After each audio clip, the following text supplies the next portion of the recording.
Su único hijo. Autor Leopoldo Alas. Capítulo 1. Emma Valcárcel fue una hija única mimada. A los 15 años se enamoró del escribiente de su padre, abogado. El escribiente, llamado Bonifacio Reyes, pertenecía a una honrada familia, distinguida un siglo atrás, pero hacía 2 o 3 generaciones pobre y desgraciada.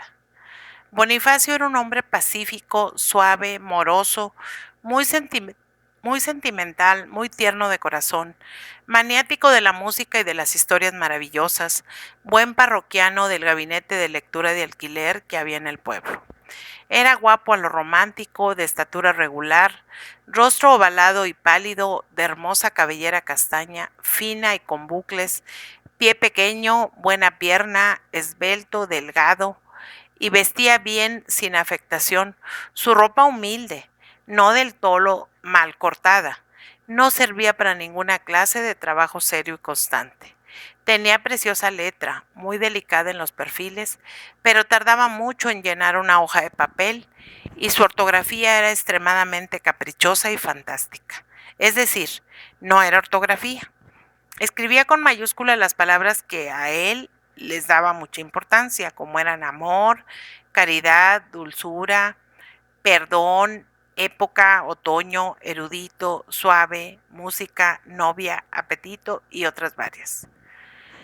El mismo día en que al padre de Emma, don Diego Valcárcel, de noble linaje y abogado famoso, se le ocurrió despedir al pobre Reyes, porque en suma no sabía escribir y le ponía en ridículo ante el juzgado y la audiencia, se le ocurrió a la niña escapar de casa con su novio. En vano Bonifacio, que se había dejado querer, no quiso dejarse robar. Emma le arrastró a la fuerza del amor, y la Guardia Civil, que empezaba a ser benemérita, sorprendió a los fugitivos en su primera etapa. Emma fue encerrada en un convento y el escribiente desapareció del pueblo, que era una melancólica y aburrida capital de tercer orden, sin que se supiera de él en mucho tiempo. Emma estuvo en su cárcel religiosa algunos años y volvió al mundo como si nada hubiera pasado. A la muerte de su padre, rica, arrogante, en poder de un curador, su tío, que era como un mayordomo, segura ella de su pureza material, todo el empeño de su orgullo era mostrarse inmaculada y obligar a tener fe en su inocencia al mundo entero. Quería casarse o morir. Casarse para demostrar la pureza de su honor. Pero los pretendientes aceptables no aparecían. La de Valcárcel seguía enamorada con la imaginación de su escribiente de los 15 años, pero no procuró averiguar su paradero, ni aunque hubiese venido, le hubiera entregado su mano, porque esto sería dar la razón a la maledicencia. Quería antes otro marido, sí, Emma pensaba así, sin darse cuenta de lo que hacía. Antes otro marido. El después que vagamente esperaba y que entreveía no era el adulterio. Era tal vez la muerte del primer esposo, una segunda boda que se creía con derecho. El primer marido apareció a los 2 años de vivir libre Emma. Fue un americano, nada joven, tosco, enfermizo, taciturno, beato. Se casó con Emma por egoísmo, por tener unas blandas manos que le cuidasen en sus achaques. Emma fue una enfermera excelente. Se figuraba a sí mismo convertida en una monja de la caridad. El marido duró 1 año.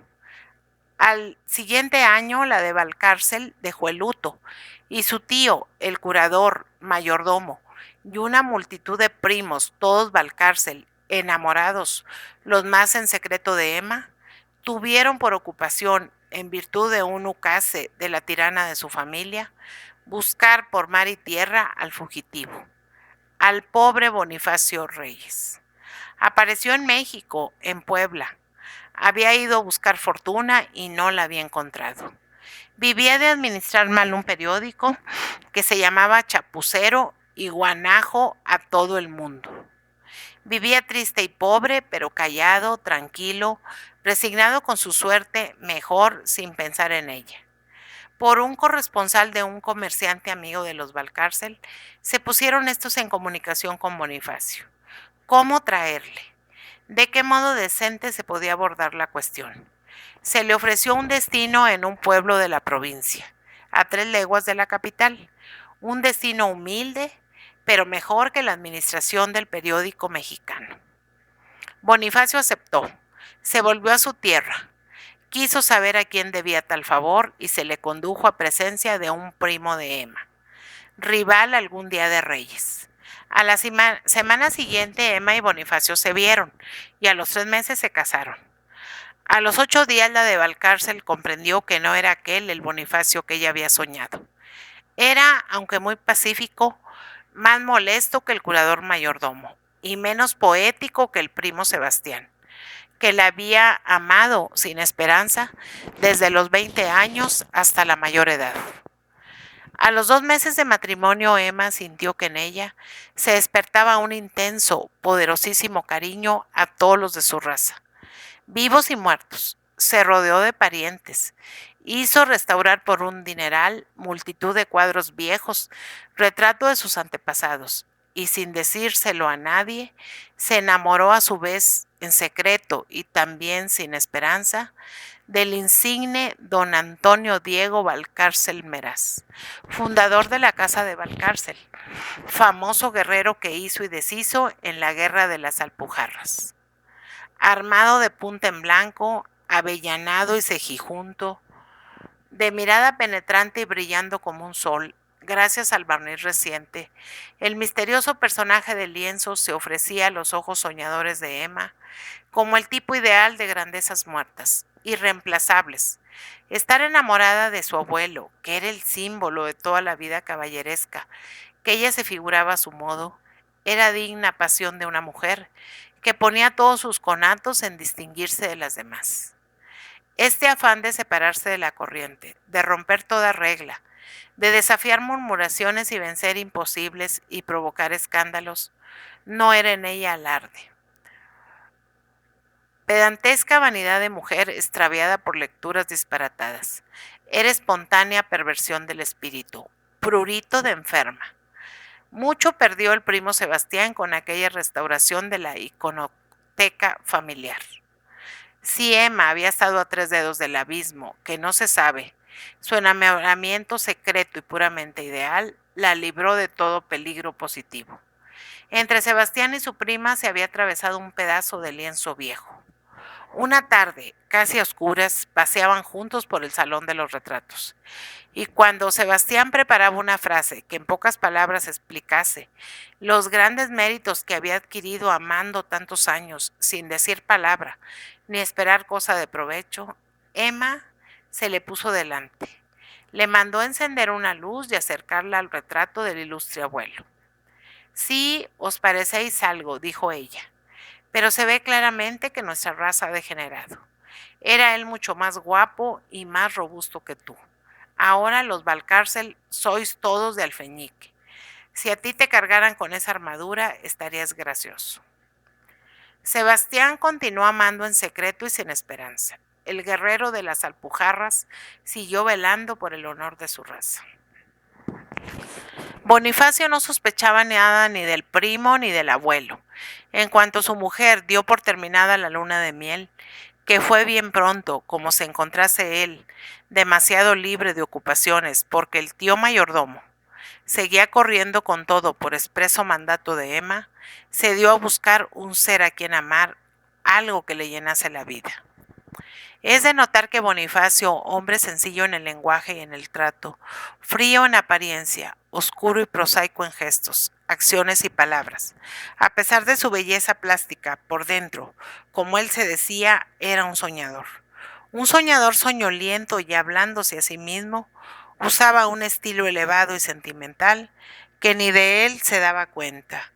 Buscando, pues, algo que le llenara la vida, encontró una flauta. Era una flauta de ébano con llaves de plata que apareció entre los papeles de su suegro. El abogado del ilustre colegio, a sus solas, era romántico también, aunque algo viejo, y tocaba la flauta con mucho sentimiento, pero jamás en público. Emma, después de pensarlo, no tuvo inconveniente en que la flauta de su padre pasara a manos de su marido. el cual, después de untarla bien con aceite y dejarla, merced a ciertas composturas como nueva, se consagró a la música. Su afición favorita en cuerpo y alma, se reconoció aptitudes algo más que medianas, una regular embocadura y mucho sentimiento sobre todo. El timbre dulzón, nasal podría decirse, monótono y manso del melancólico instrumento, que olía a aceite de almendras como la cabeza del músico.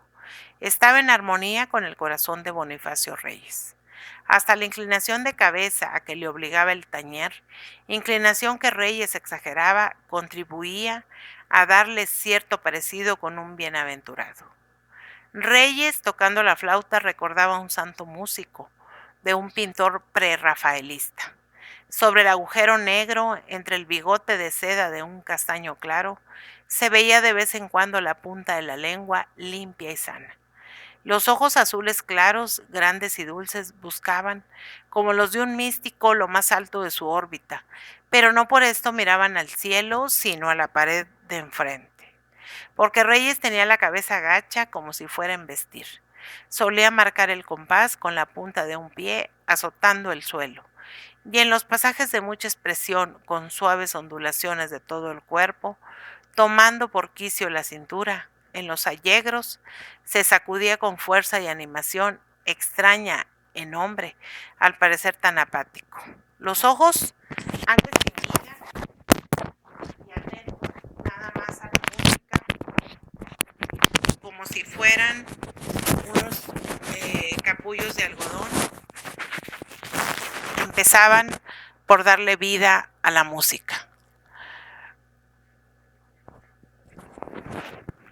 Parte integrante de la flauta o que dependiesen de ella por oculto resorte, cobraban ánimo y tomaban calor y brillo y mostraban apuros indecibles, como los de un animal inteligente que pide socorro.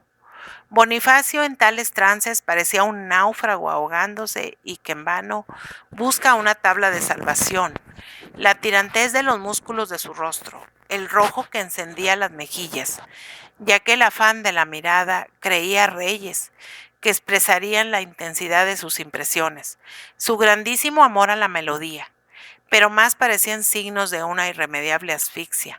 Hacían pensar en la apoplejía, en cualquier terrible crisis fisiológica, pero no en el hermoso corazón del melómano, sencillo como una paloma. Por no molestar a nadie ni gastar dinero de su mujer, puesto que propio no lo tenía en comprar papeles de música, pedía prestadas las polcas y las partituras enteras de ópera italiana que eran su encanto. Y él mismo copiaba todos aquellos torrentes de armonía y melodía, representados por los amados signos del pentagrama. Emma no le pedía cuentas de estas aficiones ni del tiempo que le ocupaban, que era la mayor parte del día. Solo le exigía estar siempre vestido y bien vestido a las horas señaladas para salir de paseo o a visitas. Su Bonifacio no era más que una figura de adorno para ella. Por dentro no tenía nada, era un alma de cántaro, pero la figura se podía presentar y dar con ella envidia a muchas señoronas del pueblo. Lucía a su marido, a quien compraba buena ropa, que él vestía bien, y se reservaba el derecho de tenerle por un alma de Dios. Él parecía en los primeros tiempos contento con su suerte. No entraba ni salía en los negocios de la casa. No gastaba más que un pobre estudiante en el regalo de su persona, pues aquello de la ropa lujosa no era en rigor gasto propio, sino de la vanidad de su mujer. A él le agradaba parecer bien, pero hubiera prescindido de este lujo indumentario sin un solo suspiro. Además creía ocioso y gasto inútil aquello de encargar los pantalones y las levitas a Madrid. Exceso de dandismo, entonces inaudito en el pueblo.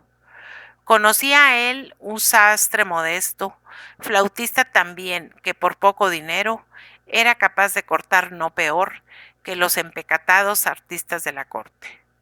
Esto lo pensaba, pero no lo decía. Se dejaba vestir. Su resolución era pasar lo menos posible sobre la casa de los Valcárcel y callara todo. Capítulo 2. Emma era el jefe de la familia. Era más, según ya se ha dicho, su tirano. Tíos, primos y sobrinos acataban sus órdenes y respetaban sus caprichos. Este dominio sobre las almas no se explicaba de modo suficiente por motivos económicos, pero sin duda estos influían bastante. Todos los Valcárcel eran pobres. La fecundidad de la raza era famosa en las provincias. Las hembras de los Valcárcel parían mucho y no les iban en saga la que los varones hacían ingresar en la familia, mediante legítimo matrimonio. Procrear mucho y no querer trabajar, este parecía ser el lema de aquella estirpe. Entre todos los Valcárcel no había habido hombre más trabajador en todo el siglo que el padre de Emma. El abogado, que también había sido dentro del matrimonio, menos prolífico que sus parientes. Ya se ha dicho que Emma era hija única y, por tanto, heredera universal del abogado romántico y flautista. Pero los ahorros del aprovechado jurisconsulto llegaron a su hija un tanto mermados. Parece ser que la castidad de don Diego Valcárcel no era tan extremada como se creía. Su verdadera virtud había consistido siempre en la prudencia y en el sigilo. Sabía que el mal ejemplo y el escándalo son los más formidables enemigos de las sociedades bien organizadas. Y él, visto que no le era posible conservarse en casta viudez, entre seducir a las criadas de la casa y a las doncellas de su hija, y tal vez, como la tentación le había apuntado varias veces a la oreja, a las respetables clientes, desamparadas señoras, que acudían a su despacho en demanda de luces jurídico-morales, como él decía, entre esto y reglamentar el vicio, las inevitables expansiones de la carne flaca, optó por lo último, organizando con sabia distribución y prudentísimo secreto el servicio de Afrodita, como decía él también. Y allí, fuera del pueblo, en las aldeas vecinas, a donde le llevaban a menudo los cuidados de la hacienda propia y negocios ajenos, llegó a ser, valga la verdad, el Abraham Pater Orchamus y responsable de un gran pueblo de hijos naturales, muchos adulterinos. Ni su conciencia ni la del cura que le confesó, que en vida le había ayudado a veces a evitar escándalos, ni ciertas amenazas de bochornosas confesiones por parte de algunas pecadoras le consintieron a la hora, un tanto apurada de hacer testamento, dejar en completo olvido ciertas obligaciones de la sangre. Y como se pudo, guardando los disimulos formales que fueron del caso, se dejaron mandas aquí y allá que disminuyeron en todo lo que la ley consentía la herencia de Emma.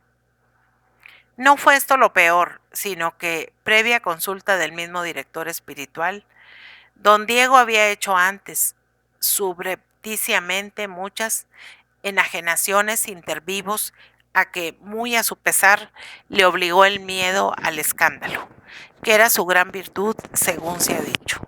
En suma, Emma se vio con bastante menos caudal que su padre, pero ella apenas lo supo casi porque le daban jaqueca los papeles, síncope los números y grima la letra de los curiales.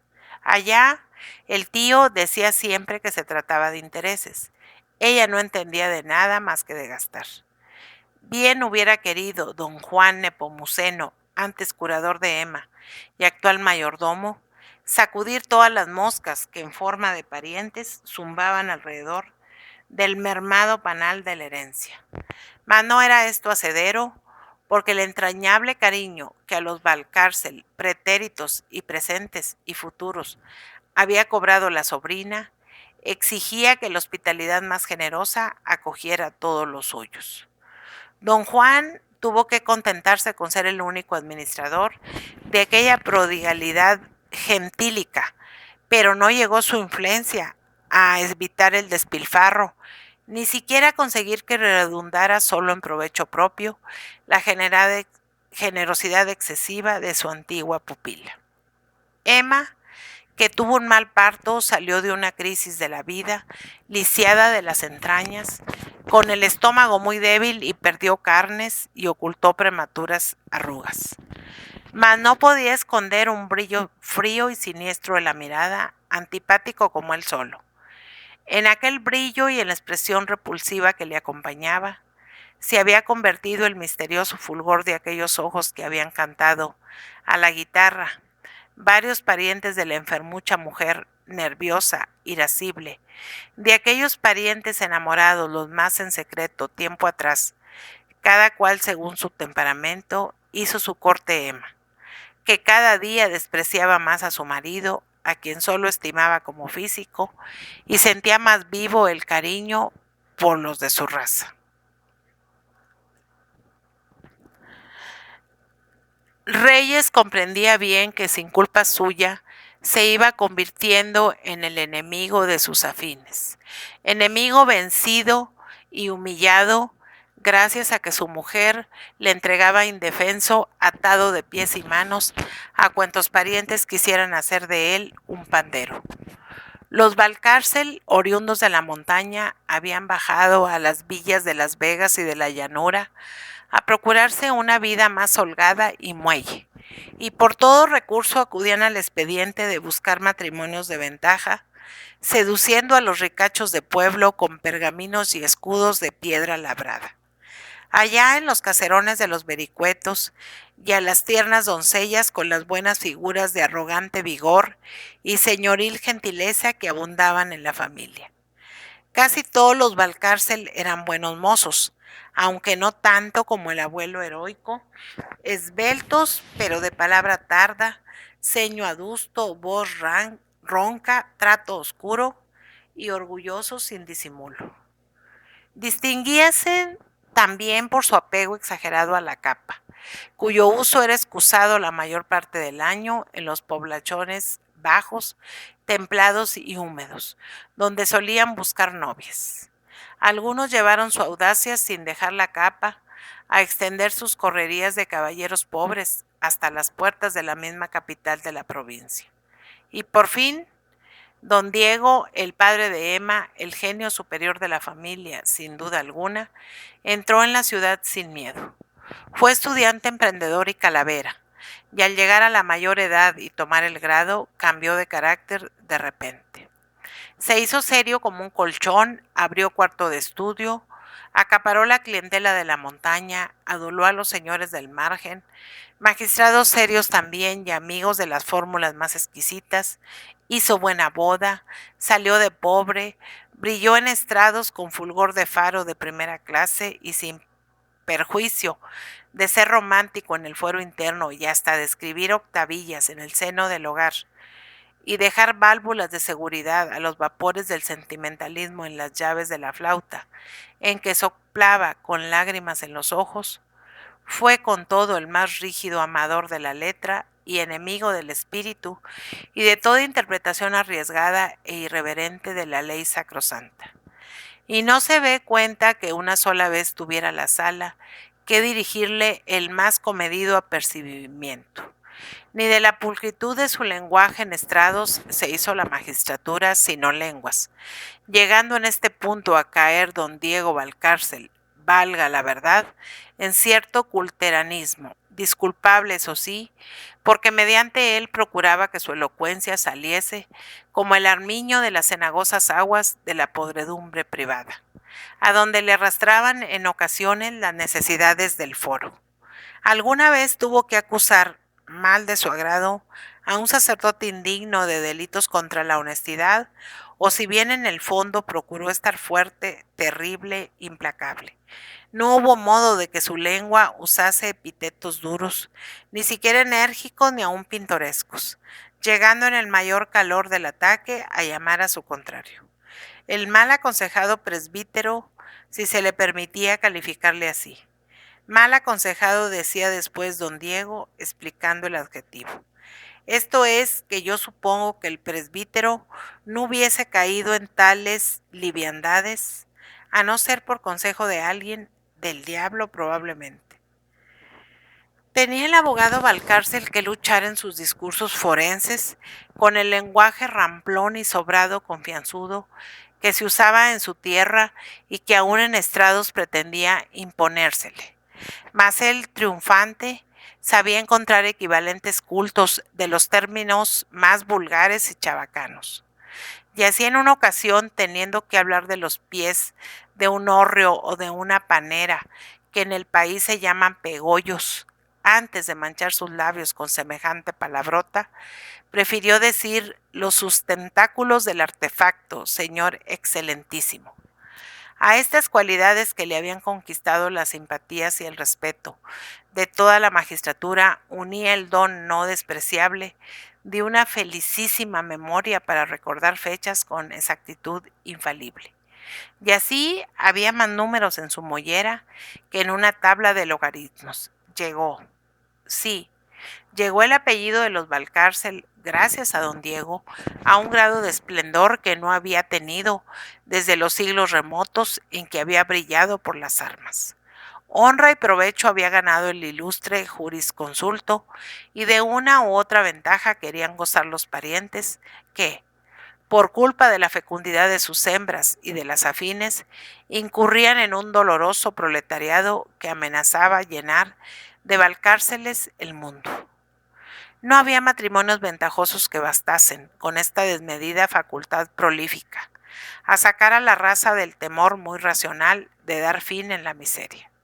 Aquel movimiento de expansión en busca de la prosperidad que se había señalado en la dirección del Vendamont, bajando de la montaña al valle, ya volvía a indicarse en una reacción proporcionada en sentido de vendaval, echando otra vez al monte, a los caserones de los vericuetos, a las proles numerosas de los Valcárcel, multiplicadas sin ton ni son, incapaces de trabajar, porque no se puede llamar propiamente trabajo, a lo menos en el sentido económico, los 1000 apuros que alrededor de los tapetes verdes pasaban los parientes de Emma, casi todos jugadores, y muchos de ellos víctimas de su pasión que estalló en forma de aneurisma.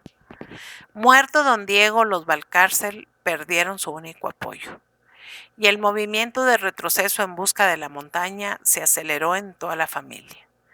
Cuando bajaban al llano venían cada vez más montaraces, más orgullosos.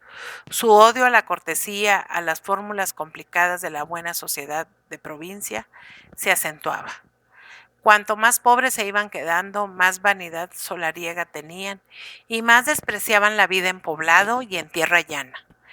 En la ribera, como llamaban allá arriba las regiones bajas, solo una cosa respetable reconocían los Valcárcel del monte, el tapete verde. Se iba a las ferias a jugar, a perder, a empeñarse y a casa. Por el camino de retroceso que llevaba aquella raza se volvía a la horda.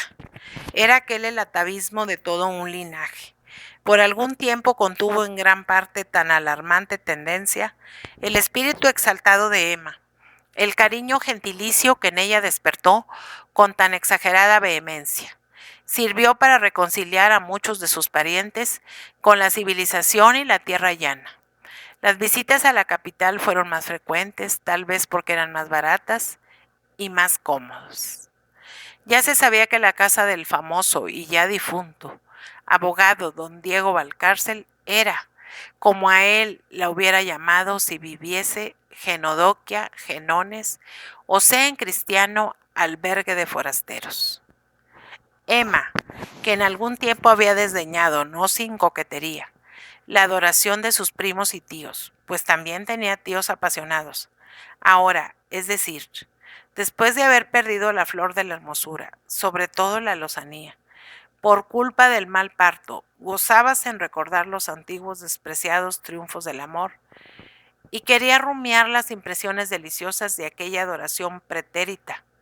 Rodeábase con voluptuosa delicia, como de una atmósfera tibia y perfumada, de la presencia de aquellos Valcárcel que algún día se hubieran tirado de cabeza al río por gozar una sonrisa suya.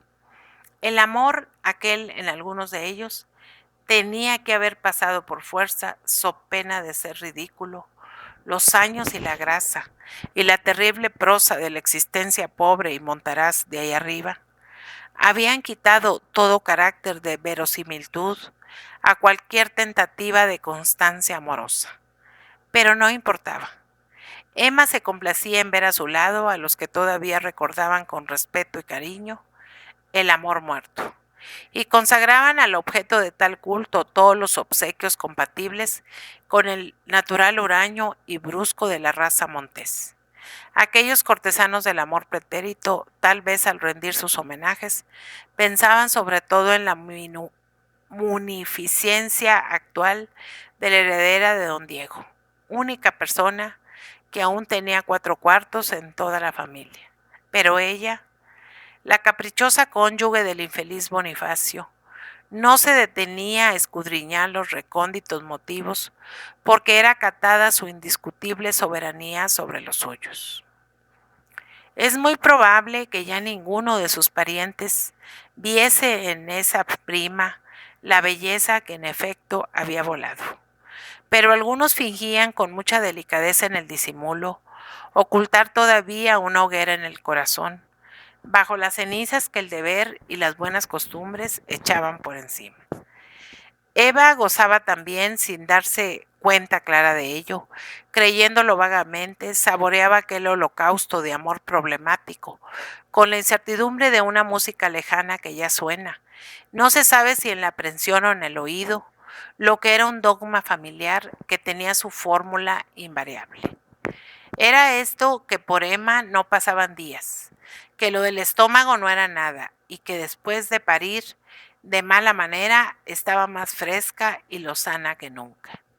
Nadie creía tal cosa porque saltaba a la vista que no era así, pero lo aseguraban todos, los cortesanos de aquella sultana caprichosa y de carácter violento y variable. Se vengaban de su humillación ineludible, despreciando a Bonifacio Reyes sin ningún género de disimulo. Emma llegó a sentir por su esposo un afecto análogo en cierto modo al que hubiera podido inspirar al emperador romano su caballo senador. Otro dogma de la familia, pero este era secreto.